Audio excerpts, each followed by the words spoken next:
వెంకటరెడ్డి గారు, సో ఏంటి అసలు ఇప్పుడు దీన్ని ఎలా చూడొచ్చు అంట మనం? ఇదేంటి కూటమి వైఫల్యం అనుకోవచ్చా, లేకపోతే ఆ పోలీసులు వ్యవస్థలు ఇంకా వైసీపీ చేతిలో ఉన్నాయా, లేకపోతే నిజంగా వైసీపీ హత్యా రాజకీయాలు చేస్తుందా, ఏంటి ఏ యాంగిల్లో చూడొచ్చు దీన్ని మనం?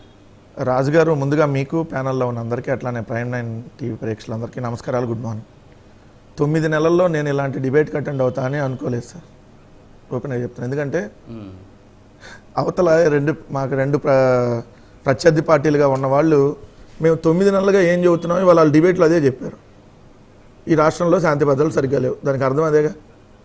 పోలీస్ వ్యవస్థ ఫెయిల్ అయింది, అసలు తీసి అవతలేయండి, హూస్టింగ్ చేయండి. మేము 9 నెలలుగా చెబుతుంది అదే కదా. మేము చెబుతున్నప్పుడు మా వర్షనే వాళ్ళు చెబుతున్నందుకు నిజంగా ధన్యవాదాలు చెప్పాలి. సాక్షాత్తు ఉప ముఖ్యమంత్రి పవన్ కళ్యాణ్ గారు చెప్పారు, ఈ రాష్ట్రంలో శాంతి భద్రతలు సరిగ్గా లేవు, హోంశాఖ నాకు గణిస్తే నేను బ్రహ్మాండంగా పనిచేస్తా అని. గుర్తే ఉండదు మీ అందరికీ ఒక సందర్భంలో. సో అంటే ఈ రాష్ట్రంలో వ్యవస్థ సరిగ్గా పనిచేయటం లేదు. ఏ వ్యవస్థ? ప్రజల ప్రాణాలని కాపాడాల్సినటువంటి పోలీస్ వ్యవస్థ. దానికి ఈరోజు ఎవరు బాసు? ముఖ్యమంత్రి గారి చేతుల్లో ఉంది. అది అంటే చంద్రబాబు నాయుడు గారి చేతిలో, ఈరోజు హోంమంత్రి గారి చేతిలో లేదు సార్, అది చంద్రబాబు నాయుడు గారి చేతిలో ఉంది. ఆ చంద్రబాబు నాయుడు గారి చేతిలో ఉన్నటువంటి ఒక వ్యవస్థ సరిగ్గా పనిచేయటం లేదని చెప్పి సాక్షాత్ అధికార పార్టీ వాళ్ళు చెప్తున్నట్టుగా దానికి కారణం. మరి ఇక ఏమని చెప్పాలి? సో ఇప్పుడు వాళ్ళ దాకా వస్తే ఆ బాధ తెలిసింది అన్నట్టుగా ఎవరి ప్రాణమైనా ప్రాణం వేస్తారు. రాజుగారిదైనా, నాగేంద్ర గారిదైనా, లేదంటే మన నరసింహప్రసాద్ గారిదైనా, నాదైనా. పార్టీలు వేరే, మీది కోసినా నాది కోసినా, మిమ్మల్ని నరికినా నన్ను నరికినా వచ్చేది రక్తం ఎరుపు రంగులోనే ఉంటుంది కదా. పార్టీలు వేరుగా ఉండొచ్చు.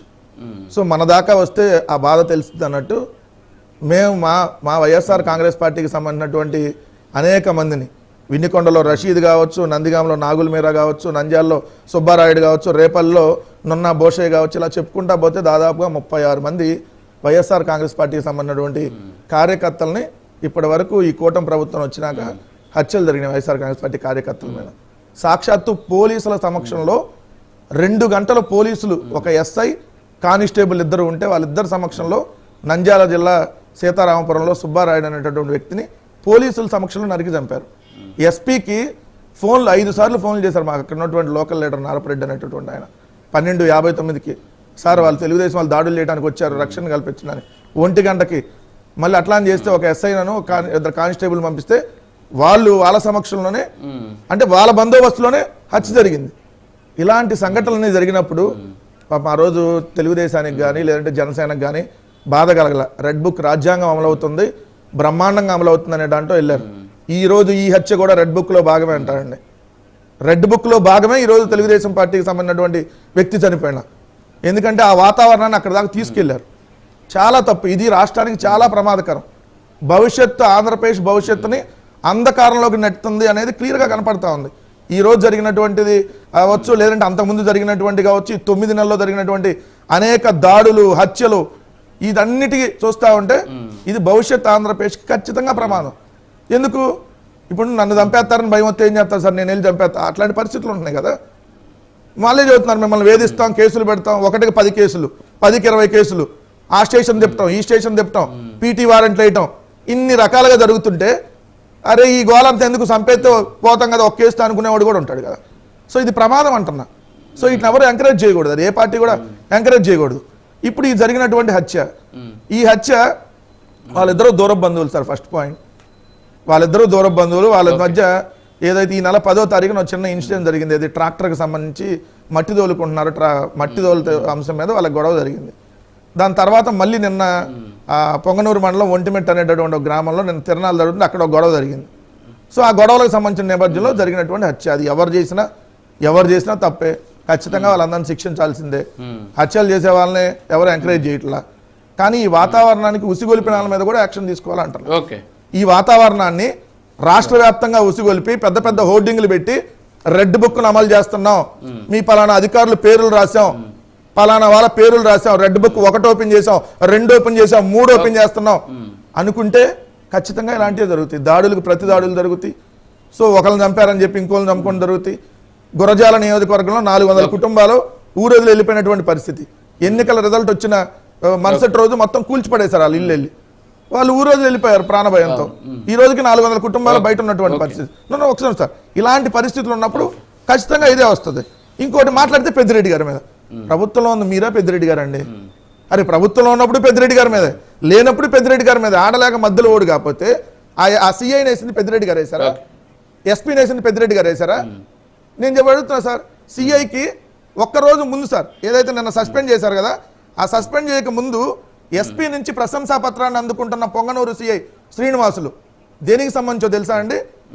నేరాలకు సంబంధించినటువంటి దాంట్లో నేర సమీక్షా సమావేశంలో 2 రోజుల క్రితం చిత్తూరులో జరిగినటువంటి నేర సమీక్షా సమావేశంలో సిఐ శ్రీనివాసులు తమ ఉత్తమ పనితీరుకు గాను ఎస్పీ మణికంఠ చేతుల మీదుగా ప్రశంసా పత్రాన్ని అందుకున్నాడు.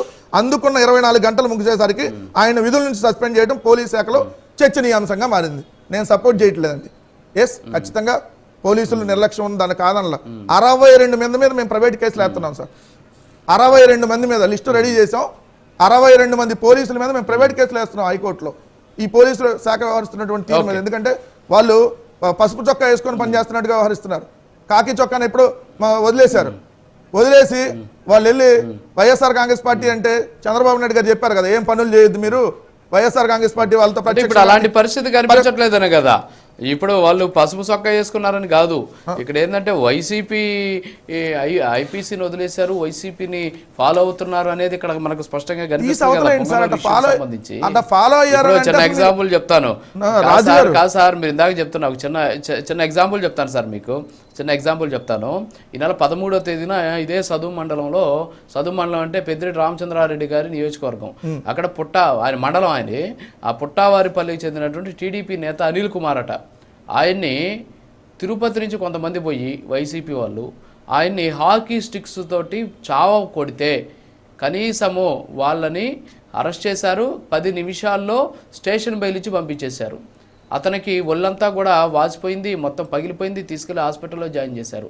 గతంలో ఇదే మీ ప్రభుత్వం అధికారంలో ఉన్న సందర్భంలో తిరుపతిలో జనసేన పార్టీ నాయకులు ప్రెస్ మీట్ పెట్టి బయటకు వస్తే అత్యాయత్నం కేసులు పెట్టారు. ఎందుకంటే ఒక కానిస్టేబుల్ని చంపబోయారు, అది కూడా మహిళలు, 6 మంది మహిళలు చంపబోయారట ఒక కానిస్టేబుల్ని అని కేసులు పెట్టారు. సో ఇక్కడ సెక్షన్లు తర్వాత వచ్చేసి చొక్కాలు కాదు ఇక్కడ మనకు కావాల్సింది, ఐపీసీ పర్ఫెక్ట్గా ఫాలో అవుతున్నారా లేదా అనేది మనకి ఇక్కడ ఇంపార్టెంట్. బిఎన్ఎస్ అనుకోండి. సో మరి ఇవన్నీ కూడా జరుగుతున్నాయి కదా. రాజుగారు మీరు అన్న దాంట్లో నేను యాక్సెప్ట్ చేసి ఒక మాట చెప్తా. ఎవరు తప్పంటున్నా, ఇప్పుడు ఆ వ్యవస్థకు బాస్ ఎవరు? చేతగానటువంటి వ్యవస్థను నడుపుతున్నందుకు రాజీనామా చేయండి ఫస్ట్. లేదా ఇదిగో మా ప్రభుత్వంలో ఎంత చండాలంగా పనిచేసామంటే ఇప్పుడు తెలుగుదేశం వాళ్ళందరూ ఒప్పుకోండి. రెండోది మీరు కేసులు అన్నారు కదా, పోలీస్ శాఖ ఎలా తప్పుడు కేసులు పెడుతుందంటానికి మీరు ఒకటి చెప్పారు కదా, నేను కోకొల్లాలు చెబుతా. ఇదే రైల్వే కోడూరుకు సంబంధించి రైల్వే కోడూరుకు సంబంధించి జనసేన నాయకుడు ఎవరు మొన్న కంప్లైంట్ ఇచ్చాడు కదా, మనీ ఏమని కంప్లైంట్ ఇచ్చాడు? 2017వ సంవత్సరంలో పోసాన కృష్ణమురళి గారు ఆయన నంది అవార్డుని కమ్మ అవార్డులు అన్నాడు. 2017 నుంచి 18, 19, 20, 21, 22, 23, 24, 25వ సంవత్సరంలో మార్చి నెల దాకా మనోభావాలు దెబ్బతిని అప్పుడు ఆయన కేసు పెట్టగానే అమ్మంటే కేసు కట్టి 45 గంటలు అరెస్ట్ చేశారు. ఏది అప్పుడు ఎప్పుడో 7 ఏళ్ల క్రితం అంటే ఇప్పుడు మనోభావాలు దెబ్బతిన్నాయి. మరి ఇట్లాంటి కేసులు పెట్టి తిప్పుతున్నారు కదా, ఇలాంటి కేసులు ఎప్పుడో సోషల్ మీడియాలో చాలా వస్తాయి.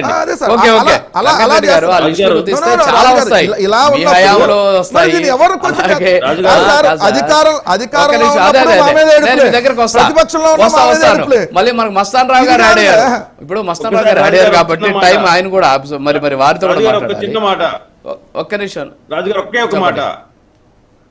వాళ్ళెవరో పరమాన్నం వండితే తెల్లారిన దాకా చల్లారలేదంట, అట్టుంది ఆయన వెంకటరెడ్డి గారు చెప్పే కథ.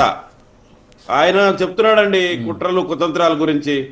ఇప్పుడు ఆయన శాంతి భద్రతలే లేవు అనే ఒక స్టేట్మెంట్ ఇచ్చాడంటే వీటన్నిటికీ వెనక మాకేదో కుట్ర చేస్తున్నారనే అనుమానం కలుగుతోంది ఈరోజు. ఎందుకంటే గతంలో మత కలహాలు రేపి, కోడికత్తి లాంటి డ్రామాలు లేపి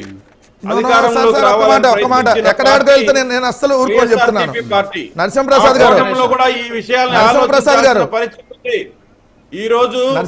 గారు లేవు రాజీనామా చేయి అనే దగ్గరికి వెళ్ళే చేస్తున్నాడంటే ప్లాన్ గా ఏమన్నా క్రియేట్ చేయడానికి ప్లాన్ చేస్తున్నారా అనే ప్రీ ప్లాంట్ అవి కాదులేండి నరసింహప్రసాద్ గారు ప్రీ ప్లాంట్ తర్వాత ఇదేదో కుట్రలు కాదు, అధికారంలో ఉండేది మీ పార్టీ, మరి మీ పార్టీ తీసుకోవాల్సిన చర్యలు. ఒక్క నిమిషం సార్, మస్తాన్ రావు గారితోనే మాట్లాడతాను. ఆ కోణంలో కూడా ఆలోచించాల్సిన పరిస్థితి ఉంది. ఈ రోజు మేము చెప్తున్నాం సార్,